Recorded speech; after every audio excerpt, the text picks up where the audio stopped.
जौबाली, यसलाई चाहिँ जौबाली भन्छन्। यसको रोटी खाना हुन्छ र दाना दिन हुन्छ।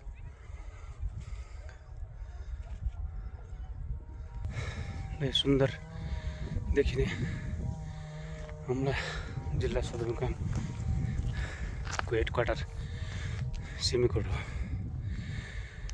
धावन मार्ग पार रानीवन, विभिन्न हिउँले ढाकिएका हिम श्रृङ्खलाहरू, जौ र गौँबालीले हरिया भएका फाँटहरू,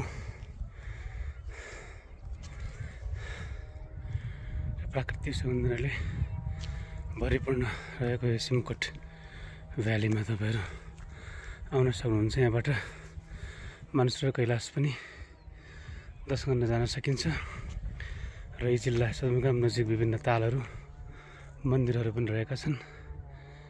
धार्मिक स्थलहरूको अवलोकन गर्न सक्नुहुन्छ। यो सदरमुकाम सिमकोट गाउँपालिका अन्तर्गत रहेको छ।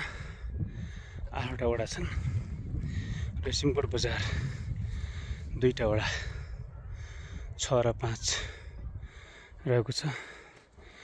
यो देखिने डाँडो भन्दा पुरी 3टा वडा रहेका छन्। 1 2 3 4 1 2 3 3टा वडा र यो नजिकै सिमकोट नजिकैको यो डाँडामा रहेको वार्ड नम्बर 4 हो। र त्यस्तै यो डाँडापुरतिर 2टा वडा रहेका छन्, 7 र 8। यो सिमकोट गाउँपालिकाको जनसङ्ख्या लगभग 13,000 को हाराहारीमा रहेको छ।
यो बाटो देख्न सक्नुहुन्छ।